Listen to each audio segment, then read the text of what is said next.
जय हिंद दोस्तों, स्वागत है आप सभी का भूगोल की इस श्रृंखला में। इस श्रृंखला में दोस्तों हम चर्चा कर रहे थे हिमालय की, और हिमालय के इस कड़ी में हमने अध्ययन किया हुआ है अब तक हिमालय के विभाजन और ट्रांस हिमालय के बारे में।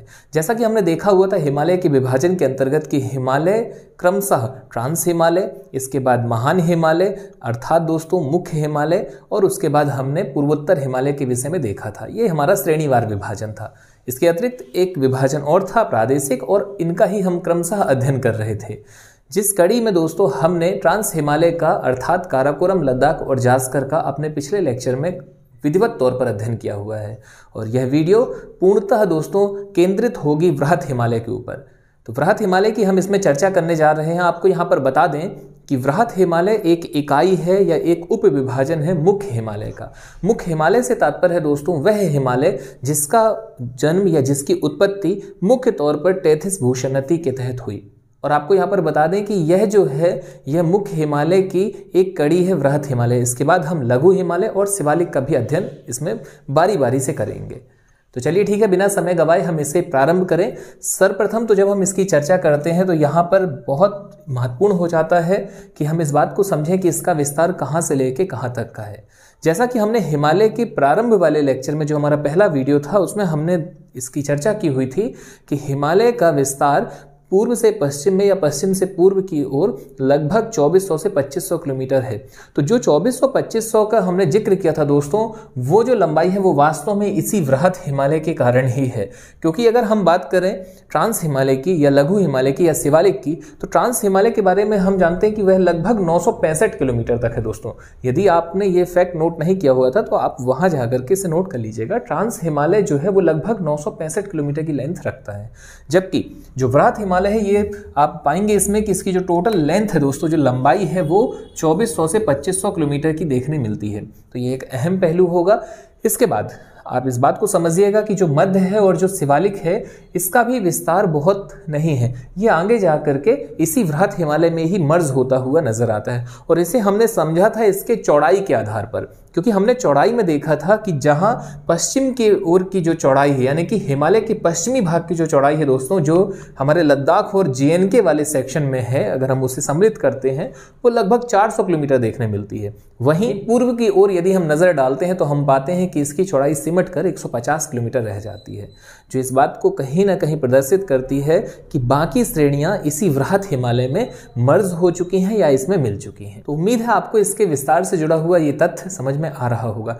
इसके अलावा आपको बता दें कि इसका जो आप मोड़ देखते हैं यानी कि पूर्व की ओर भी यदि आप देखें या पश्चिम की ओर देखें तो हिमालय जो है वो एक मोड़ लेता है, दक्षिण की ओर मोड़ लेता है। तो यदि बात करें कि ये मोड़ कहाँ से ले रहा है, तो देखिए इसका जो इंपॉर्टेंट पहलू है वो ये है कि भाई यहाँ आपका एक पर्वत है नामचा बरवा, यानी कि पूर्व में अरुणाचल प्रदेश, दरअसल में ये अरुणाचल प्रदेश में आंशिक तौर पर है, और इसका ज़्यादा पोर्शन जो है वो तिब्बत चाइना वाले ब्लॉक में आपका चला जाता है, यानी कि चीन और कह सकते हैं अरुणाचल प्रदेश के बॉर्डर पर अवस्थित है ये आपका पर्वत नामचा बरवा।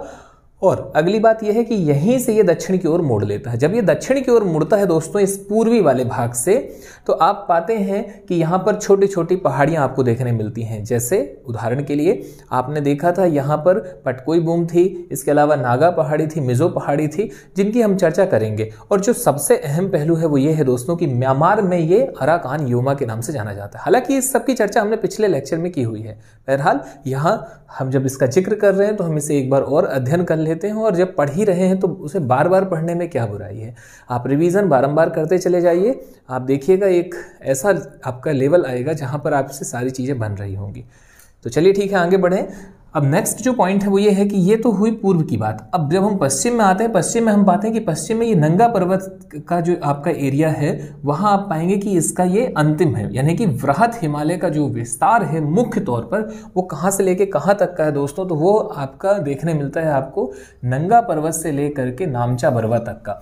नंगा पर्वत मतलब किस ओर की बात की जा रही है विस्तार में, पश्चिम की बात की जा रही है, और नामचा बरवा यानी कि पूर्व की बात की जा रही है। तो ये सारी जो बातें हैं, सारी जो चर्चाएं हैं, इन्हें हम और विस्तार से करते हैं, और साथ ही आप इसे नोट करते चले जाइए। तो आगे यदि हम बात करें तो अब हमें देखने मिलेगा इंपॉर्टेंट है वृहत हिमालय के अन्य नाम। वृहत हिमालय को दोस्तों हिमाद्री या सर्वोच्च हिमालय या ग्रेटर हिमालय या महान हिमालय या आंतरिक हिमालय के नाम से जाना जाता है। तो ये जितने भी नाम हैं ये सारे उपनाम वृहत हिमालय की ही हैं और इन्हें आप क्रमशः नोट कर लीजिए। सबसे पहले हमने देखा हिमाद्री। हिमाद्री के विषय में आपको बता दें कि जो हिमाद्री है ये नाम इसके वर्ष भर हिम के कारण पड़ा है, यानी कि वर्ष भर इसमें जो हिम आच्छादित रहती है उसका एक प्रमुख कारण है कि इसे हम हिमाद्री कह रहे हैं। जैसा कि हमने देखा हुआ था ट्रांस वाला ब्लॉग दोस्तों, ट्रांस हिमालय में भी वर्ष भर हिम हमें देखने मिली थी। इसके अलावा यदि आपको बता दें तो ये जो वृहत हिमालय है ये ट्रांस हिमालय से भी ऊंचा है। जब हमने उसका एक क्षैतिज परिच्छेदिका देखी थी, जब हमने उसको क्षैतिज रूप में बनाया था तो हमने पाया था वृहत हिमालय सबसे ऊंचा है और वृहत हिमालय की ऊंचाई इतनी ज़्यादा है कि यहाँ पर वर्ष भर आपको हिम देखने मिलती है और इसी के कारण इसे हिमाद्री भी नाम से जाना जाता है। नेक्स्ट, अब सबसे ऊंचा है दोस्तों, तो यदि सबसे ऊंचा है तो भाई सर्वोच्च हिमालय भी इसे कहा जाएगा। सर्वोच्च का मतलब है सबसे उच्च। नेक्स्ट पॉइंट ग्रेटर हिमालय, ये तो इंग्लिश नाम है इसका। नेक्स्ट हमने देखा दोस्तों महान हिमालय। देखिए जो सबसे ऊंचाई पर है, जो सब सर्वोच्च है उसे ही तो महान कहा जाएगा। नेक्स्ट है दोस्तों आंतरिक हिमालय। आंतरिक क्यों कहा जाता है आप इसको समझिएगा, इसमें गहराई है, इसे आंतरिक हिमालय कहा जा रहा है, जबकि शिवालिक को आप पाएंगे तो बाह्य हिमालय कहा जा रहा है। तो जैसा हमने देखा दोस्तों कि ये जो है मान लीजिए आपका ये प्रायद्वीपीय पठार वाला ब्लॉक है और इसके बाद आप पाएंगे कि ऊपर की ओर में क्या है, तो ऊपर की ओर में हमने पाया था कि भाई ऊपर की ओर में हमें देखने मिला था अंगारा लैंड और ये गोंडवाना लैंड का भाग था। अब बीचों बीच में क्या था दोस्तों, तो बीचों बीच में आपको देखने मिला था यहाँ आपकी टैथिस भूसन्नति थी। तो अब आप देखेंगे कि ये जो टैथिस भूसन्नति वाला एरिया है दोस्तों, यहाँ पर ही तो आकार ले रहा है हमारा हिमालय। तो अब यहाँ हिमालय आकार ले रहा है और अगर हम इसे केंद्र बोल दें, केंद्र का पॉइंट आपका ये है जहां पर आप ट्रांस हिमालय देखते हैं, तो आपका ये सबसे पहले पड़ेगा, तो इसे आप आंतरिक कहेंगे। यानी कि स्वाभाविक सी बात है कि अगर मैं कोई एक पॉइंट लेता हूं, मान लीजिए ये मैंने एक पॉइंट लिया हुआ है, अब इसमें जो सबसे पहले होगा वो आंतरिक है और सबसे बाद वाला दोस्तों क्या होते चला जाएगा, बाह्य होते चला जाएगा, बाहरी होते चला जाएगा।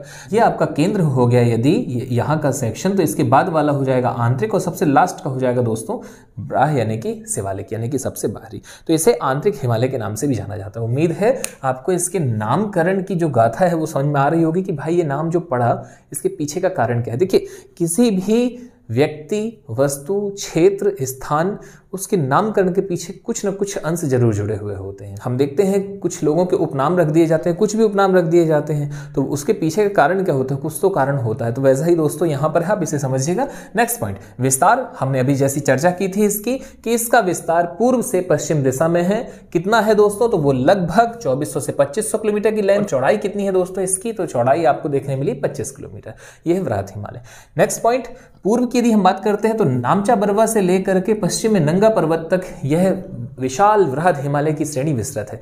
देखिए श्रेणी किसे कहते हैं, श्रेणी है पर्वतों का समूह। जैसा कि आप इसमें देख पा रहे हैं, हमने यहाँ पर प्रयास किया है आपको ज्यादा से ज्यादा अच्छा दे पाने का। हालांकि अब इस बोर्ड में तो संभव नहीं है दोस्तों, है ना, डिजिटल में जरूर चीजें थोड़ी सी हम उस हिसाब से कर सकते हैं कि आपको 3D में इमेज ला करके वो कर दे। बहरहाल समझने के लिए काफ़ी है और एटलस तो आपके पास में उपलब्ध है ही, आप उससे भी मेहनत कर सकते हैं, कोई बहुत बड़ा इशू नहीं है। तो आप देखेंगे ये जो आपको ऊंचे ऊंचे शिखर देखने मिल रहे हैं दोस्तों, यही तो आपके क्या है, यही तो आपके पर्वत हैं बहुत सारे, और इन्हीं से मिलकर के बनी हुई एक सीरीज है जिसे आप क्या कह रहे हैं, पर्वत श्रेणी कह रहे हैं, जिसका नाम है वृहद हिमालय।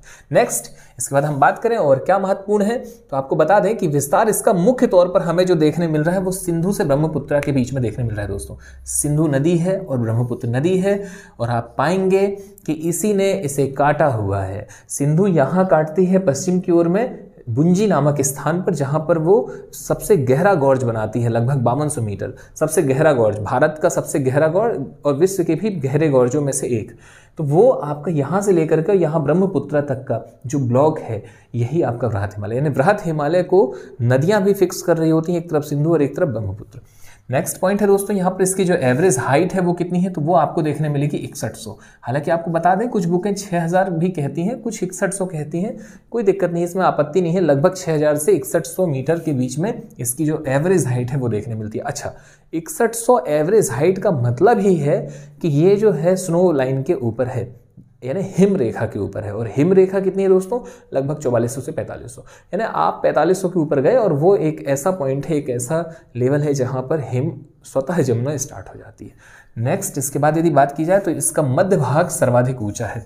अच्छा, ना केवल मध्य भाग दोस्तों, मध्य भाग जो सर्वाधिक ऊंचा है वो तो नेपाल वाला ब्लॉक है, और हम देख पा रहे हैं यहाँ पे हमें एक बहुत इंपॉर्टेंट नाम देखने मिलता है दोस्तों, माउंट एवरेस्ट, और ये लिखी हुई है इसकी ऊंचाई, यानी कि 88-48 मीटर जो है ये इसकी ऊंचाई है। तो आप यहाँ पर पाएंगे दोस्तों कि वृहत हिमालय का जो सर्वाधिक ऊंचा वाला भाग है वो मध्य का एरिया है, और मध्य में भी नेपाल वाले क्षेत्र में। और इसका जो प्रमाण है वो कैसे हमें मिला? अरे भाई, इसके ऊंचे ऊंचे शिखर, आप ऊंची ऊंची चोटियां देख रहे हैं, तो जो सर्वाधिक ऊंची चोटियां हैं वो आप यहीं पर पाते हैं, जो इस बात को प्रमाणित करता है कि भाई सर्वाधिक यहीं पर ये उठा हुआ है।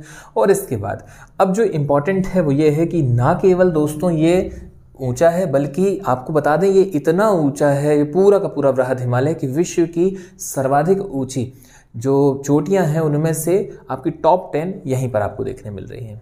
एग्जाम्पल आपके सामने, अभी हम इनकी भी चर्चा करने वाले हैं।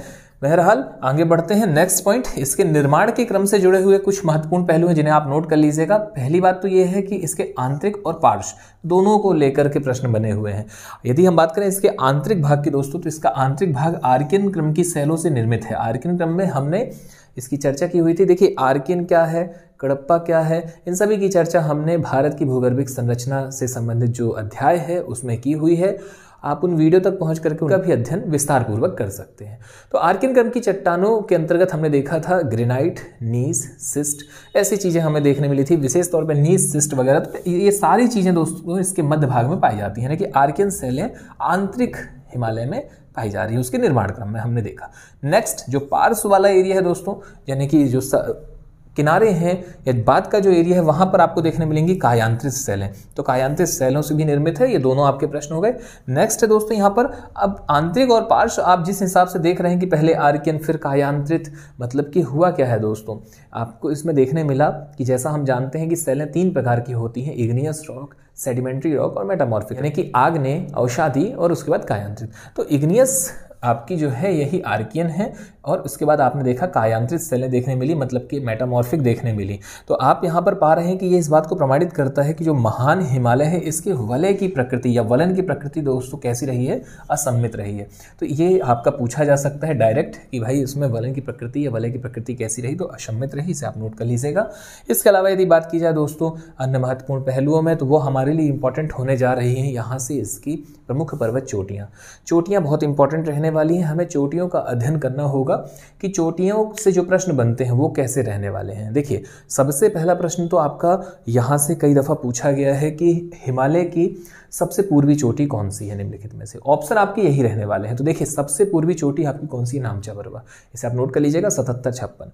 दूसरा क्वेश्चन आपका बनेगा हिमालय की सबसे पश्चिमी चोटी कौन सी है, तो वो है दोस्तों नंगा पर्वत। ये कितनी है, तो ये है आपके 81-24 मीटर। हालांकि कुछ पुस्तकों में 81-26 मीटर देखने मिल रही है अब, पर हाँ आप इसे दोनों नोट करके चलिए, एग्जाम में जैसा भी आपके क्वेश्चन पेपर में उस हिसाब से आपको मैनेज करना होगा 81-24।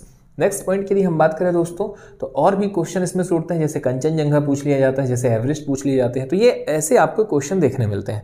या कई बार इसमें क्या होता है कि इसके क्रम पूछ लिए जाते हैं कि पूर्व से पश्चिम के क्रम में या पश्चिम से पूर्व के क्रम में इन दी हुई चोटियों को रीअरेंज कीजिए, इन्हें जमाइए। इसके अलावा कई बार तो सीधा प्रश्न ऐसा ही हो जाता है कि मान लीजिए आपके सामने एक है गौरी शंकर पर्वत, पूछा गया गौरी शंकर जो चोटी है या पर्वत है या शिखर है, यह निम्नलिखित में से किस हिमालय के अंतर्गत आता है। Option A trans Himalaya, option B greater Himalaya, option C lesser Himalaya और ऑप्शन डी शिवालिक।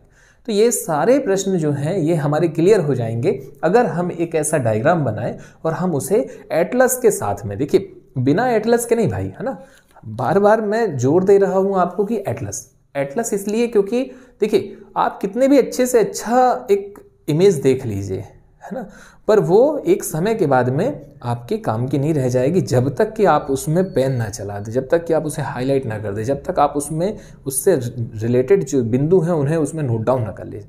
तो आप एक एटलस, एक कॉपी, 2-3 पेन इन्हें रखिए और विधिवत तौर पर इसका डायग्राम भी बनाते चले जाइए, साथ ही साथ में आप इसे एटलस में भी देखते चले जाइए, इससे और भी अच्छी क्लियरिटी होगी। तो चलिए ठीक है, अब आगे बात करें हम इन पर्वत चोटियों की, और इसका जो क्रम है वो पूर्व से पश्चिम की ओर, आप इसे नोट करते चले जाइएगा। और साथ में एटलस दोस्तों बहुत इंपॉर्टेंट है। एटलस में आप देखेंगे तो थोड़ा सा एक पकड़ और अच्छी होगी। अब देखिए इसी क्रम में यदि हम देखते हैं तो हमें देखने मिलता है कि भाई सबसे पहले जो सबसे पूर्व में है वो कौन है, वो है नामचा पर्वत। नामचा पर्वत के विषय में आप ब्रैकेट में लिख लीजिएगा नंबर 1। आप इसे कुछ इस हिसाब से बनाइए कि आप एक हेडिंग बना लीजिए कि पर्वतों का पूर्व से पश्चिम की ओर क्रम या सीक्वेंस। और नंबर 1 पर कौन है, वो है नामचा पर्वत 7756 7756 मीटर। देखिए अभी हाइट के अकॉर्डिंग नहीं लिख रहे हैं अपन ऊंचाई में नहीं देख रहे हैं, अभी अपन टॉप 10 नहीं देख रहे हैं कि सबसे ऊंचे, अभी अपन सबसे पहले ये देख रहे हैं कि भाई पूर्व से पश्चिम के क्रम में। तो कई दफा जब पूर्व से पश्चिम या पश्चिम से पूर्व पूछा जाएगा तो हमें सारी जानकारी रहेगी। तो आप देखेंगे यहाँ पे नंबर 1 पर नामचा पर्वत जो सबसे पूर्व में है 7756 मीटर। कहाँ पर है ये, तो ये आ जाएगा आपका चीन और अरुणाचल प्रदेश की सीमा पर।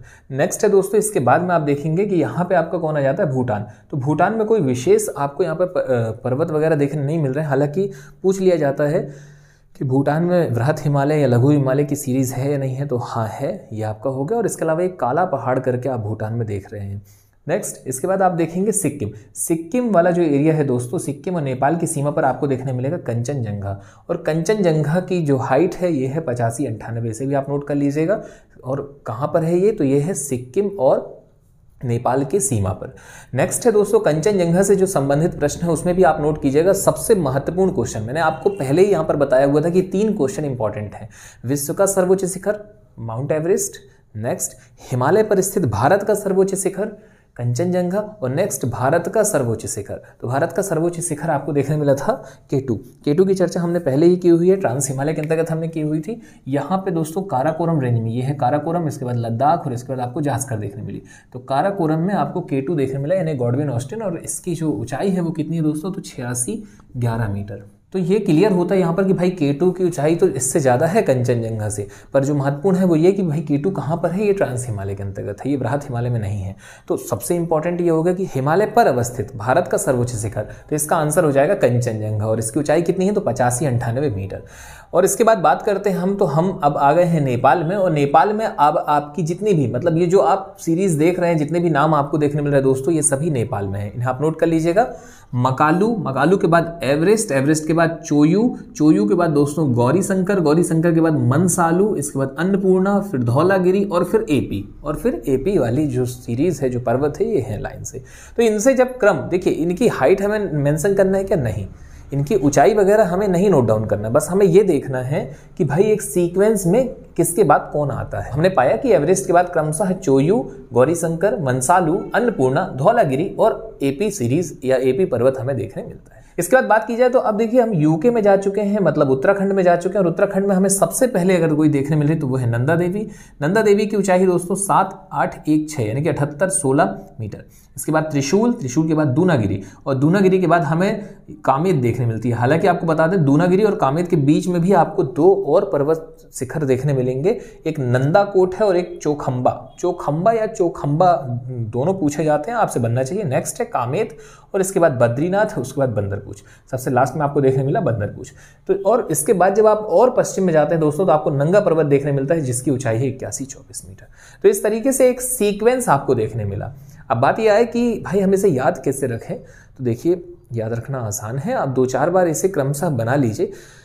ट्रिक वगैरह भी हम इसकी बना सकते हैं, पर आपको बता दें देखिए ट्रिक है बनाना, ठीक है भी ठीक नहीं भी है, जिसका जैसे समझ में आ जाए, जैसी चीज़ें हो जाए। देखिए हर जगह पर आप कहाँ कहाँ ट्रिक बनाते भागेंगे, है ना। आप कोई कोड करेंगे, फिर आपको उसको फिर से याद रखना पड़ेगा। अब उस कोड को ही डिकोड करते रहो, इससे मोर देन बेटर कि भाई सीधे सीधे आप चीज़ों को नोट डाउन कीजिए और 2-4 बार रिवीजन कीजिए, वो सब आपको क्लियर हो जाएंगे। बहरहाल यदि आपको एक ट्रिक चाहिए ही है तो आपको यहाँ पर बता दें कि इसे याद रखने का एक अच्छा तरीका है। आप देखिए यहाँ पे आपको देखने मिला अरुणाचल प्रदेश वाले ब्लॉक में नामचा पर्वत। तो एक तो सबसे पहले होगा कि भाई आपको एक नाम देखने मिल रहा है, ठीक है। अब पूछा जा रहा है कि नाम क्या है आपका, तो आप आगे बढ़ते हैं तो आपको सिक्किम देखने मिलता है। और सिक्किम में एसआई के लिए, है ना, कुछ बच्चे आए हुए हैं, उसमें एक कंचन नाम की बच्ची भी है, एक कालू नाम का बच्चा है, ऐसे है, और 2-3 पोस्टें ही हैं। मतलब आप ये मान करके चलिए, हालांकि देखिए मैं सिर्फ आपको याद रखने के लिए बता रहा हूँ ना, इसका किसी के नाम से कोई लेना देना नहीं, किसी पद से कोई लेना देना नहीं है ना, सिर्फ ये एक तरीका है जो कि आपको कंठस्थ करा दे इसके लिए। तो पद कभी भी इतने कम तो आएंगे नहीं, पर फिर भी हम अपनी ट्रिक में ये रख रहे हैं कि भाई 2 ही लोगों का चुनाव करना है। तो हमने कहा कि नाम बताओ आप अपना, ऐसा ही आपको बनना है तो नाम बताओ। तो बच्ची ने नाम बताया कि कंचन नाम है और बच्चा जो है उसने नाम बताया है कि कालू। तो आप देखेंगे कि SI यानी कि सिक्किम में कंचन, कंचन के बाद कालू। अब कंचन कालू को SI तो बनना है, ठीक है, उन्होंने अपना नाम भी बता दिया। तो सबसे पहले नाम क्या है, कंचन, कंचन और कालू। फिर इसके बाद ये हुआ कि भाई बनना है SI तो अच्छी दौड़ लगानी पड़ेगी। उन्होंने बोला दौड़ लगाएं। बोले सर हमारा जो है रनिंग बहुत अच्छी नहीं हो पाती है। बोले एक काम करो, हिल रनिंग करो। अब हिल रनिंग करनी थी में ये होता है कि पैर थोड़े मजबूत हो जाएं, है ना। पर ये एवरेस्ट पर चढ़ गए। तो ये कहाँ चढ़ जाते हैं दोस्तों, एवरेस्ट पर। अब एवरेस्ट पर जब ये चढ़ते हैं और खाना पीना उतना अच्छा तो रहता नहीं है बेचारों का, क्योंकि स्थिति उनकी ठीक नहीं थी। तो अब उनके घुटने जो हैं वो आवाज़ कर रहे हैं, वो आवाज़ कर रहे हैं चोयू चोयू। तो आपका ये हो गया एवरेस्ट के बाद कौन आ गई, चोयू। फिर इसके बाद अब घुटने जब आवाज़ कर रहे हैं दोस्तों, घुटनों में दम नहीं है तो वो गिरते हैं, ठीक है। अब जब वो गिरते हैं दोस्तों तो वो भगवान को याद करते हैं। और भगवान कौन से, तो गौरी शंकर, क्योंकि शिव जी का स्थान ही है दोस्तों कैलाश पर्वत या पर्वत वगैरह वाले एरिए। तो आपने पाया कि वो जब गिरते हैं, क्योंकि घुटने चोयू चोयू कर रहे थे, तो वो किसे याद करते हैं, गौरी शंकर को याद करते हैं। फिर गौरी शंकर को जब वो याद करते हैं तो याद किए उनने मन से, है ना, मन से याद किया उन्होंने, दिल से याद किया। तो मन सालू हो गया यहाँ पर। लेकिन उनको याद करने के बाद भी उन्हें ये लगा कि भाई ऐसे तो काम नहीं चलने वाला है, ये तपस्या बस से हमारा काम नहीं होगा, हमें कुछ खाना पीना भी अच्छा खाना पड़ेगा, तब हमारी रिकवरी हो पाएगी। तो उनने अन्न लिया, तो अन्न से हो गया अन्नपूर्णा।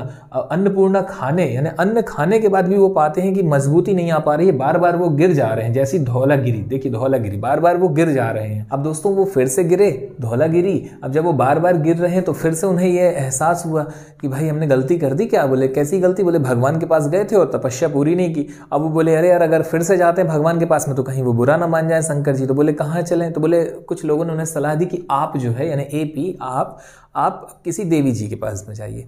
तो बोले चलें ठीक है। तो वो चले गए नंदा देवी। तो अब आपका उत्तराखंड से दोस्तों स्टार्ट हो जाता है नंदा देवी। तो अब आप देखिए सबसे जो महत्वपूर्ण पहलू है वो ये है कि पहले तो हम इतने याद कर लें, हम इसे एक बार फिर से रिवाइज करें।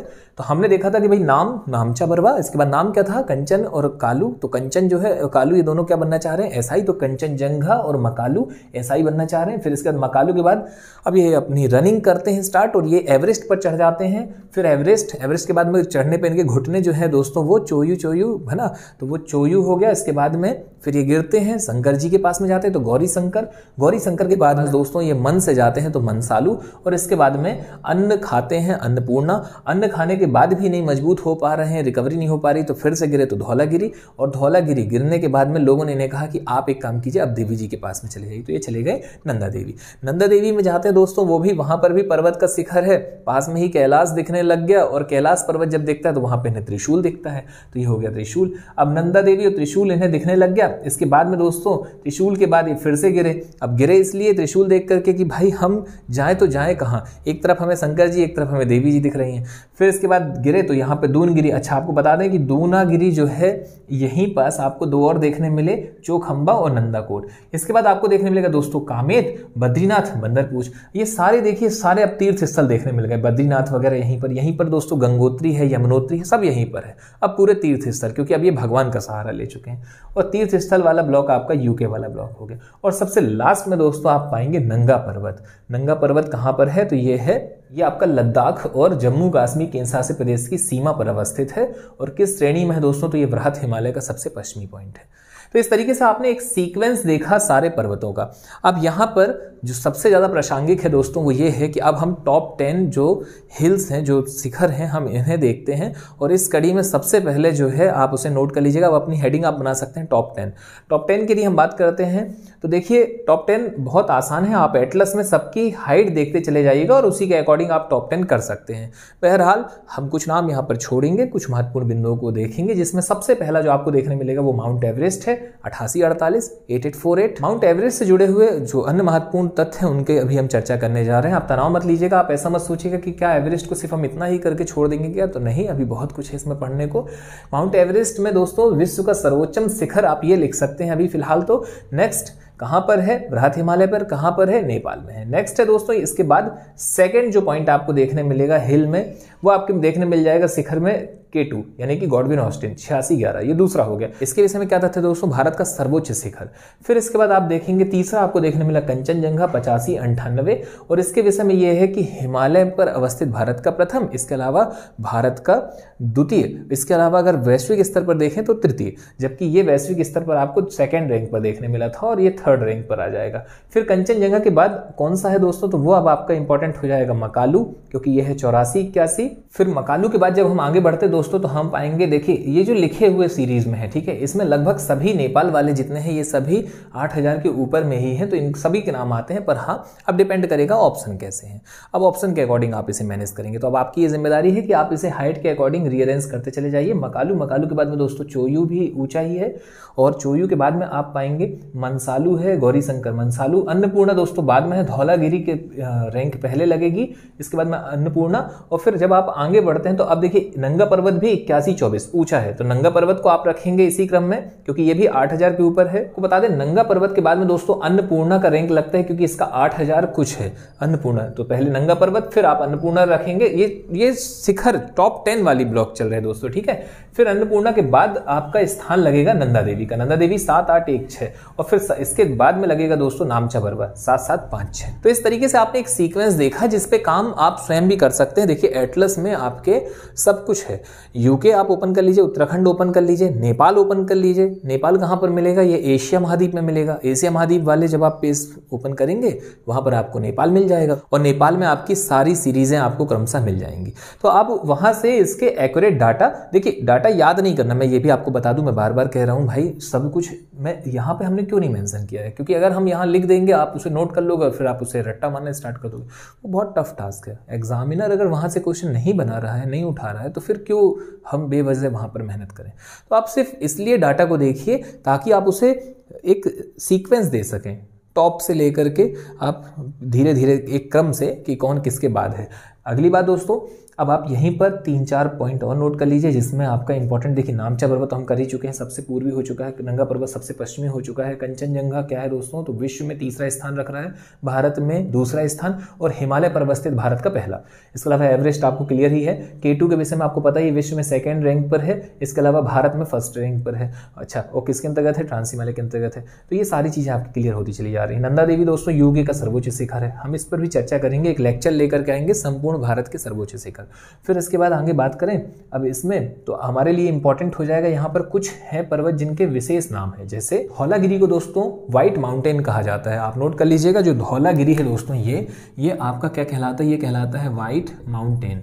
ये इंपॉर्टेंट हो जाएगा धौलागिरी के विषय में। इसके बाद यदि बात करें तो मनसालू को यहाँ पर दोस्तों माउंट ऑफ स्पिरिट कहा जा रहा है, माउंट ऑफ स्पिरिट, ये भी इंपॉर्टेंट रहेगा। मनसालू के विषय में क्वेश्चन पूछे गए हैं, ठीक है, आपके सामने प्रश्न होगा, सीधा क्वेश्चन पूछा जाएगा, माउंट ऑफ स्पिरिट किसे कहा जा रहा है, तो वो मनसालू का ही उपनाम है। धौलागिरी को क्या कहा जा रहा है, तो व्हाइट माउंटेन कहा जा रहा है। तो यहाँ पर आपके ये पर्वतों से जुड़े हुए जो पर्वत शिखर हैं, चोटी हैं, इनसे जुड़े हुए सभी प्रकार के प्रश्न कंप्लीट होते हैं। इससे ज्यादा दोस्तों प्रश्न पूछने की उनके पास सीमाएं नहीं है, इतने ही प्रश्न होते हैं। मतलब कि सर्वोच्च कौन है, पूर्वी कौन है, पश्चिमी कौन है, रीअरेंज कीजिए पूर्व से पश्चिम के क्रम में, कई बार उल्टा दे देता है पश्चिम से पूर्व, तो वहां थोड़ा सा जागरूक रह करके काम करना है आपको, क्योंकि वो ऑप्शन तो रीअरेंज करेंगे पूर्व पश्चिम भी, पश्चिम पूर्व भी, पर अब आपके वहां पर नैतिक जिम्मेदारी कि भाई आप एक बार प्रश्न को सही ढंग से देख लें। कई बार जल्दबाजी में हम प्रश्न ही नहीं देख पाते हैं, और बिना ठीक से प्रश्न को समझे आंसर देने में हमारी हड़बड़ाहट में कुछ ना कुछ गलतियां जरूर हो जाती हैं।